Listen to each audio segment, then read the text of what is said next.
The Intergalactic Federation's premier academic institution, the gleaming halls of the Ubla University of Advanced Sentient Studies, prided itself on its strict adherence to order, structure, and the pursuit of knowledge. The university boasted students from all corners of the galaxy, representing species with appendages, exoskeletons, bioluminescence, and thought patterns so rigid you could set an atomic clock by them. Into this grand temple of logic, discipline, and decorum burst one Lucy Space Twinkle, humanity's self-appointed goodwill ambassador. Is that a Luvian squibble egg? Lucy's voice ricocheted through the domed lecture hall like an over-enthusiastic comet. She'd arrived with the subtlety of a supernova, carrying a backpack that looked like it had fought and lost a battle with a black hole. Bits of Earth. Snacks spilled out as she tripped over her own boots and careened into a desk occupied by 3 horrified Zilanthians, whose gelatinous forms quivered in unison. Professor Zorpixol McGrunt, a Roblian with 7 eyes that blinked independently, froze mid-lecture. He had spent the last 5 solar cycles preparing a presentation titled Humans, the Existential Threat We Let into the Federation. The arrival of Lucy Space Twinkle, the first human student in Ubla's history, had already caused several ulcers to form in his tertiary stomach. "Miss Space Twinkle," he said in a tone that could cut through neutronium, "you are late again." I know, Lucy said, brushing what looked like a live tribble off her shoulder. "I got distracted by this amazing thing outside. It's like a space worm, but with sparkles. What do you call it? A Splithian glowworm. Anyway, I tried to pet it, and it ate my lunch, so I had to get a replacement burrito, but then—" "Enough!" Zorpixol barked, his central eye twitching dangerously. "Take your seat before you dismantle another piece of priceless galactic history." Lucy gave him a thumbs up and flopped into a seat next to Zorat, an insectoid with mandibles that clicked nervously. Zorat leaned away as Lucy opened her burrito and took an enthusiastic bite. The smell caused several nearby students to emit distress pheromones. "Human digestion is horrifying," whispered Zorat, whose species could subsist on sunlight and mild optimism. Lucy grinned, a piece of burrito clinging to her chin. "It's called spice, my friend. One day I'll make you try hot sauce. It's life-changing." Zorpixol attempted to regain control of his lecture. "As I was saying, humans possess a unique and deeply troubling ability to form emotional bonds with entities that should, by all logic, terrify them." He pressed a button, and a hologram of a void squid, a gargantuan eldritch creature with writhing tentacles and a face that could induce madness, appeared.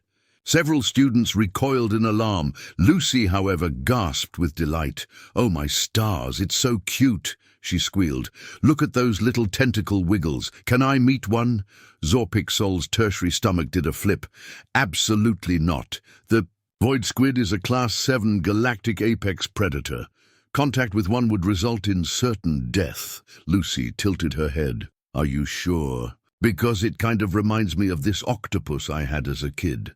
Her name was Squeezy, and she used to—" "Miss Space Twinkle," Zorpixol bellowed. "This is not show and tell. The void squid is a metaphor for human recklessness." "Noted," Lucy said, doodling a void squid with a party hat in her notebook. The rest of the lecture was a blur of frustration for Zorpixol and fascination for Lucy, who took it upon herself to whisper questions to every nearby student. By the time class ended, Zorpixol had resolved to draft a stern letter to the Intergalactic Federation about the dangers of human exchange programs. Later that day, Lucy stumbled into the university's biodome, a massive, enclosed ecosystem housing flora and fauna from across the galaxy. Zorat reluctantly accompanied her, muttering about the importance of adhering to safety protocols. "Oh, relax, Zori," Lucy said, skipping ahead. "What's the worst that could happen? The biodome's centerpiece was Zorat's species, prized cultural artifact, the cocoon of transformational reflection. It was a sacred chrysalis believed to house the ancestral spirits of Zorat's people. Touching it was not only forbidden, but punishable by an intergalactic lawsuit. Lucy, naturally, poked it. The cocoon shuddered and emitted a low hum. Zorat's mandibles clicked furiously. "What have you done? You've disrupted the spirit resonance." Lucy stepped back, hands raised. "Whoa, it's fine. I just wanted to see if it was like squishy." The hum grew louder. Zorat emitted a shriek as the cocoon began to glow. Suddenly, it split open, revealing a creature that looked like a cross between a butterfly and a solar flare. It flapped its wings once, and the room filled with a wave of warmth and light. The creature stared directly at Lucy. "Oh, hey there, big guy," Lucy said, waving. "You're beautiful." Zorat fainted. The creature, now identified as the spirit of reflective wisdom, let out a sound that was either a celestial hymn or a laugh. It fluttered around Lucy, who tried to feed it a piece of her burrito. By the time Zorpixol arrived, summoned by the panicked screams of students, the spirit of reflective wisdom had bonded with Lucy. It perched on her shoulder like a glowing parrot and emitted a low, purring sound. Zorpixol stared at the scene, his 7 eyes twitching in unison. "Miss Space Twinkle," he said, voice quivering with barely restrained fury, "do you have any idea what you've done?" Lucy grinned sheepishly. "Made a new friend." Zorpixol's tertiary stomach gave up entirely. The aftermath of the incident in the biodome had become the talk of the university by the next rotation. News of Lucy Space Twinkle's encounter with the spirit of reflective wisdom spread faster than a transdimensional hyperwave, sparking debates, gossip, and no small amount of panic among the faculty. The fact that the sacred entity, previously regarded as aloof and unknowable, was now behaving like a loyal pet to Lucy was a development no one had seen coming. Professor Zorpixol paced in his office, clutching his cranial ridges with 3 of his hands. Reports were piling in. The spirit had not only bonded with Lucy, but had also begun interfering in university activities. One account detailed how it had swooped into an advanced theoretical physics class and transformed the equations on the holoboard into intricate patterns resembling intergalactic emojis. Another described how it had perched atop a Frandorian scholar's head and illuminated the poor creature's cranium like a disco ball during a solemn academic conference. Zorpixol sighed deeply, his tertiary stomach still not recovering from its latest spiral into despair. This was not the proud academic institution he had dedicated his lives to. This was chaos, and chaos had a name: Space Twinkle. Meanwhile, Lucy was blissfully unaware of the growing discontent. She was in the cafeteria, chatting with Zorat, who still hadn't quite recovered from the events in the biodome. His antennae twitched nervously every time the spirit emitted a chirp or a hum. "So let me get this straight," Lucy said, gesturing with her half-eaten sandwich. "Your people thought this little guy was some sort of untouchable cosmic being." Zorat nodded emphatically. "The spirit of reflective wisdom has guided my species for millennia. It appears only during moments of great significance. It's a symbol of transformation, enlightenment, and it really likes tater tots." Lucy interrupted, watching as the spirit delicately plucked a tot off her plate with one of its glowing appendages. "Look at it go. You're a hungry little dude, aren't you?" Zorat groaned. "You're treating it like a pet." "It's a sacred symbol of my people." Lucy tilted her head. "I mean, it's still sacred, right? Sacred things can, like snacks too. It's called being well-rounded." Zorat buried his face in his mandibles. Their conversation was interrupted by a sharp, metallic voice. "Unscheduled entity detected. Intruder must be contained." Lucy turned to see Unit 47 Gamma, one of the university's security bots, rolling toward their table. The bot was a cylindrical contraption bristling with sensors, arms, and what appeared to be a regrettably trigger-happy laser cannon. Its single, red eye swiveled to focus on the spirit. "Unauthorized life form," it intoned. "Prepare for immediate containment."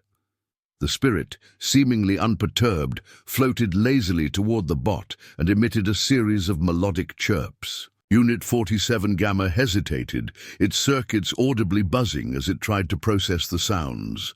Lucy grinned. "Oh, it's trying to communicate," she said, stepping in front of the bot. "Look, shiny boy, there's no need for containment. This little guy's with me." "Unacceptable," the bot replied. "Containment protocol."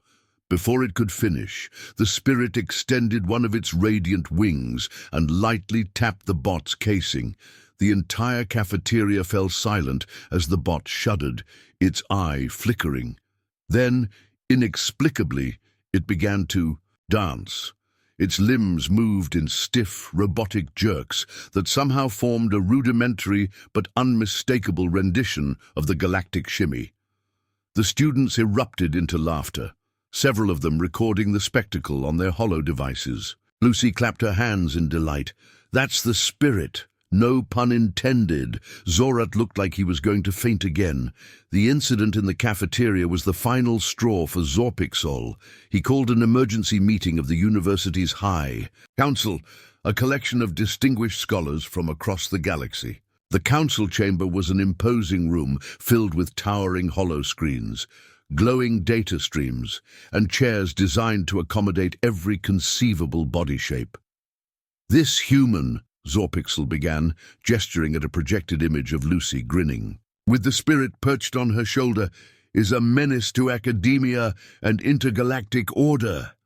The council members murmured among themselves. One of them, a sleek eel-like being named Vinerique, spoke up. "The human has not violated any official rules."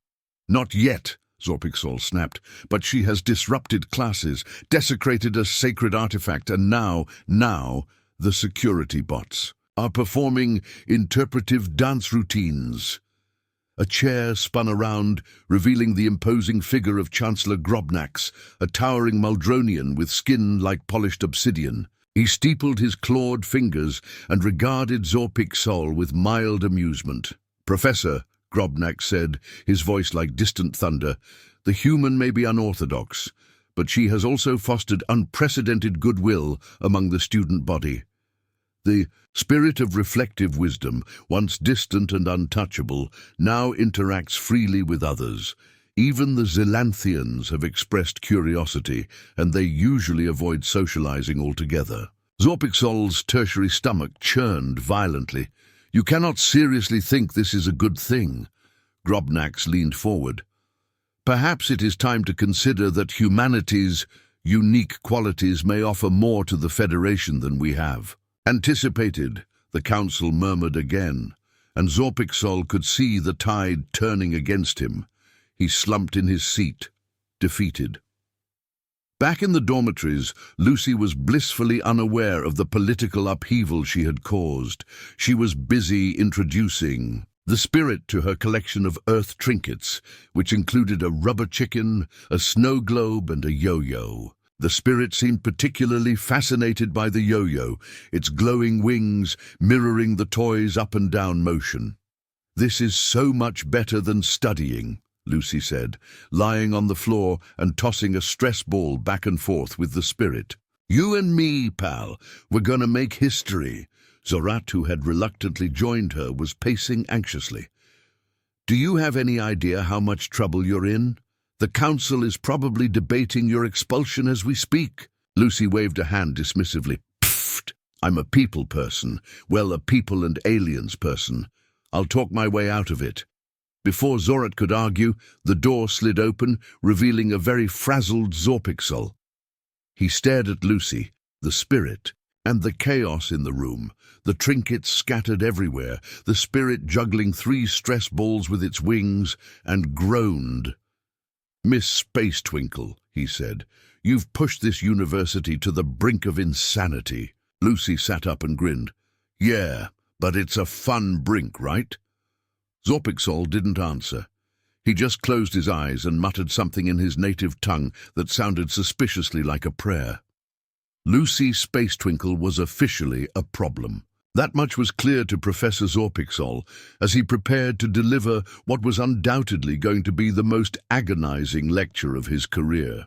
After the incident with the Spirit of Reflective Wisdom, the Council had begrudgingly allowed Lucy to stay enrolled at Ublar University, much to Zorpixol's dismay.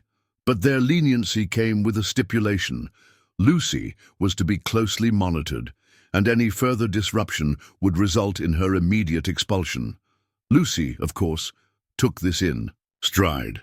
"Oh, I've got this," she'd said to Zorpixol with her trademark grin. "You'll barely notice I'm here." The next day, she organized a dodgeball game in the zero-gravity lab. It was during this game, an event Lucy had enthusiastically dubbed Galactic Dodge-a-thon 3000, that the Spirit decided to join in. Its ability to manipulate light created dazzling trails behind the balls it flung, which were, to Zorpixol's eternal horror, far too precise and energetic for what should have been a friendly game. Several students from gelatinous species splattered dramatically against the lab walls, and the game was called off when an Andavian sprouted an additional limb as a stress response. The chaos culminated in Lucy being summoned to Zorpixol's office for yet another lecture. She arrived with the Spirit perched on her shoulder, the glowing creature humming a jaunty tune that only made Zorpixol's tertiary stomach churn harder. "Miss Space Twinkle," Zorpixol began, gesturing wildly with his 7 hands, "I am at my wit's end. You are a walking cosmic anomaly. No, an avalanche of chaos in human form." Lucy, utterly unfazed, plopped down in the chair across from him. "Oh, thanks, Professor. That's the nicest thing you've ever said to me." "Was not a compliment," Zorpixol snapped, his voice cracking in a way that would have been embarrassing had he not been so thoroughly exasperated. "You've disrupted lectures, desecrated sacred artifacts, and turned a security bot into a backup dancer. Do you realize the amount of paperwork I've had to file because of you?" Lucy frowned, looking genuinely contrite for a moment. "Wow, I'm sorry, Professor. I didn't mean to cause you stress." Zorpixol blinked. Could it be? Was she finally understanding the gravity of her actions? Then she added, "You should really delegate more. Stress isn't good for your tertiary stomach." The professor's sigh was long and wheezing, and his primary eye twitched dangerously. "Miss Space Twinkle, this is not sustainable. Either you learn to follow the rules or—" He was cut off by a shrill alarm that blared through the university's intercom system. The lights in his office flickered as the emergency protocols engaged, bathing the room in an ominous red glow. "Attention!" a mechanical voice droned over the speakers.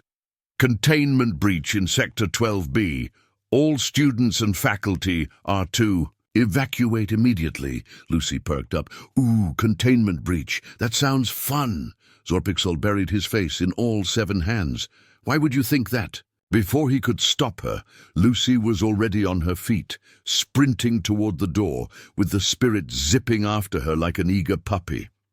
Zorpixol groaned but followed, partly out of duty and partly because he had a sinking feeling that Lucy was about to make things exponentially worse. The chaos in Sector 12B was exactly as apocalyptic as the alarm suggested.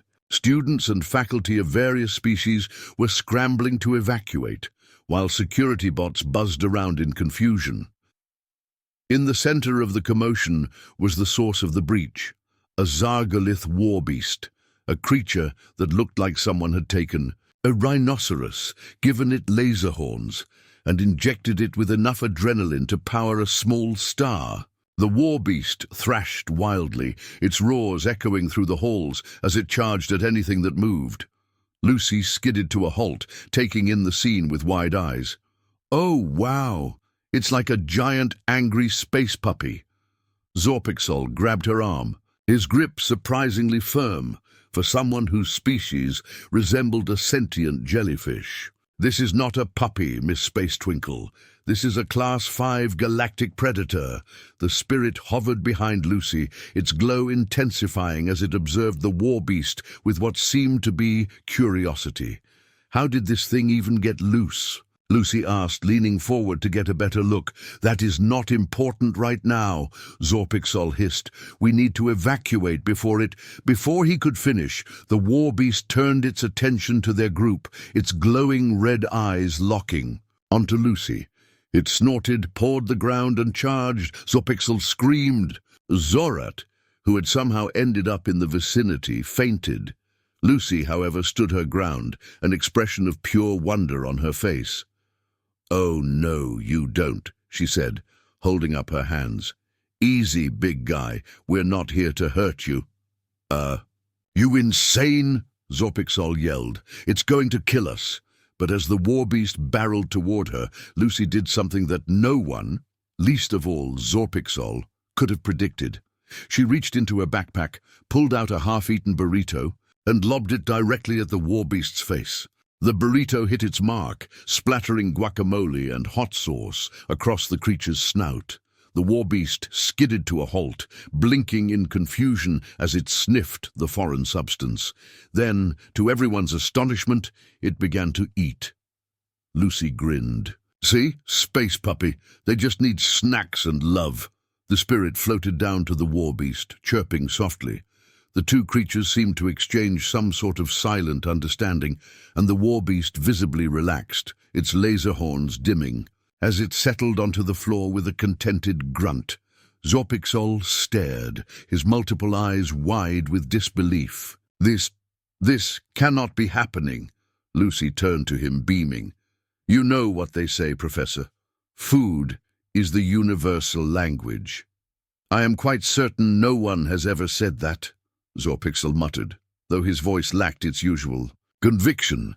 The crowd of onlookers began to cheer, their initial terror giving way to awe. Lucy waved at them like a hero, the spirit perched triumphantly on her shoulder. The war beast, now entirely docile, let out a satisfied burp. Zorpixol didn't know whether to scream, cry, or submit his resignation. One thing was clear, however. Lucy Space Twinkle was not going to be forgotten anytime soon. The aftermath of the war beast incident spread through Ubla University like wildfire. Lucy Space Twinkle had become a bona fide legend. Hollow screens throughout the campus replayed footage of her standing triumphant burrito in hand, while the once ferocious creature sat at her feet like a domesticated pet. Students of every species were discussing her bravery, or depending on who you asked, her insanity. For Lucy, however, it was just another day. The university, not so much. Professor Zorpixol found himself at the center of a storm. He spent most of the following cycle drafting urgent reports for the University Council, trying to explain how a containment breach had turned into an impromptu pet adoption. The Council's responses ranged from bewilderment to cautious approval, with Chancellor Grobnax himself commenting that the war beast's newfound docility was an unprecedented opportunity for research. Zorpixol's tertiary stomach had long since resigned itself to permanent discomfort. Meanwhile, Lucy was enjoying her newfound fame. She and the spirit of reflective wisdom had become inseparable, with the glowing creature acting as her unofficial sidekick. The war beast, whom Lucy had affectionately named Gumbo, now resided in the university's biodome under strict observation, though it spent most of its time lounging in the sun and accepting snacks from adoring students. But not everyone was thrilled with Lucy's antics. Deep within the administrative wing, an emergency meeting of the University Council was convened. The topic of discussion, whether humanity was truly fit to remain part of the Intergalactic Federation. "This cannot continue," grumbled Visa. Klim, a skeletal Ronthian whose elongated limbs twitched whenever he was agitated. "The human is a disruption to our academic order. She has defied every protocol, endangered lives, and reduced our sacred traditions to fodder for cafeteria gossip. Chancellor Grobnax leaned back in his seat, his obsidian claws tapping rhythmically on the table. "And yet," he said, his deep voice cutting through the room like a blade, "she has also achieved results that none of us could have anticipated. The spirit of reflective wisdom, the war beast, even the morale of our student body, all have improved under her influence. She bonded with a creature that was supposed to be an apex predator," Klim snapped. "Next, she'll be befriending black holes." There was a murmur of agreement from some council members, but Grobnax raised a hand to silence them. "I propose a compromise," he said. "One final test. If the human can demonstrate her value to the Federation without causing mass chaos, she will be allowed to remain. If not, she will be expelled, and humanity's standing in the Federation will be re-evaluated." The council reluctantly agreed. A test was arranged.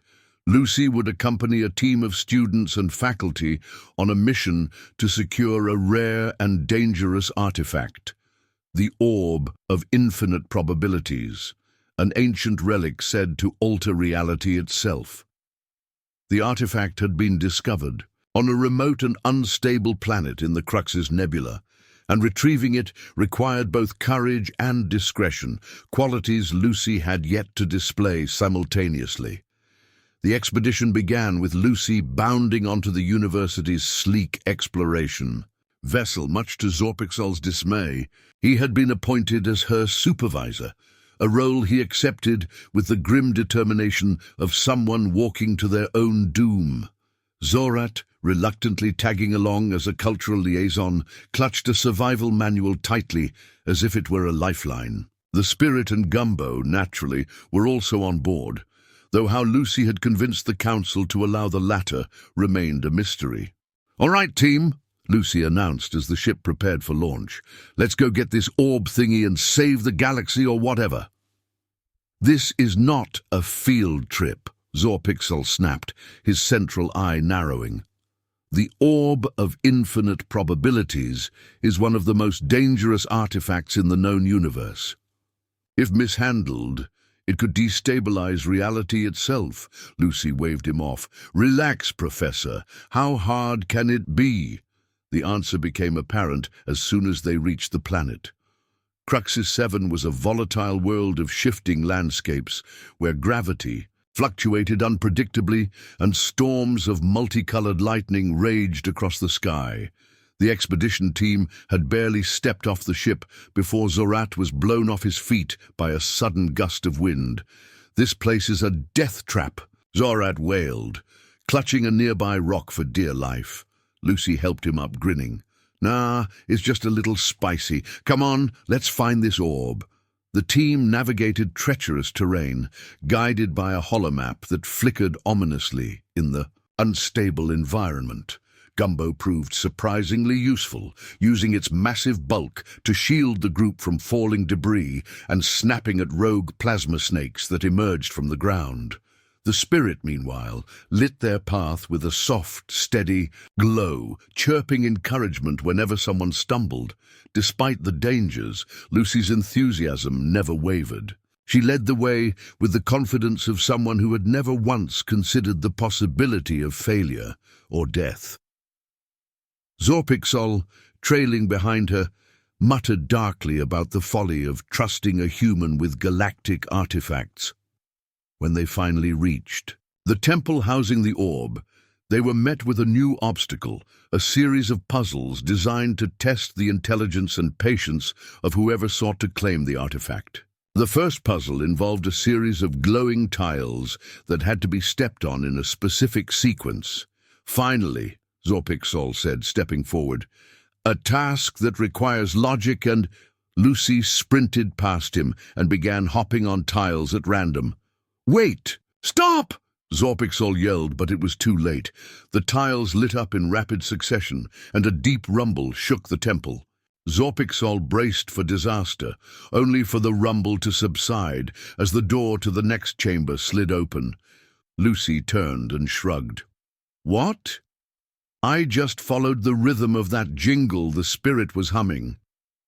Zorpixol stared at her, slack-jawed. That shouldn't have worked.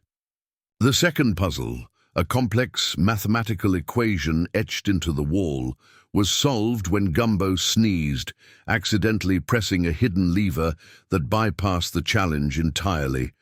By the time they reached the orb, Zorpixol had stopped trying to make sense of anything. The orb of infinite probabilities floated in the center of the final chamber, radiating an otherworldly glow. Lucy approached it cautiously, for once sensing the gravity of the moment. "So," she said, glancing back at Zorpixol, "what's the plan? Do we just grab it?" "No," Zorpixol exclaimed. "The orb is incredibly unstable. Even the slightest mistake could—" Lucy reached out and touched the orb. For a moment, everything froze.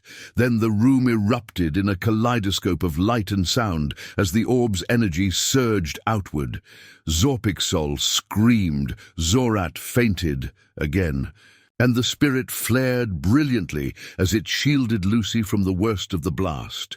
When the light subsided, the team found themselves unharmed, but the orb was gone. In its place was a small, glowing crystal, which Lucy picked up and handed to Zorpixol.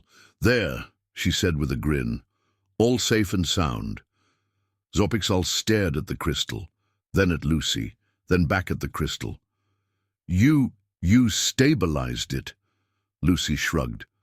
"I guess. It just needed a gentle touch." The professor's tertiary stomach finally gave up entirely.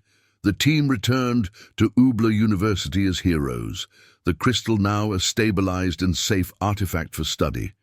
The council, impressed by Lucy's success, voted unanimously to allow her to remain at the university.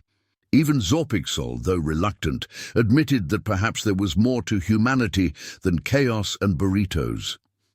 As for Lucy, she celebrated her victory with her friends, Zorat, the Spirit, and Gumbo, already planning her next adventure, because if there was one thing Lucy Space Twinkle excelled at, it was making the impossible seem hilariously inevitable.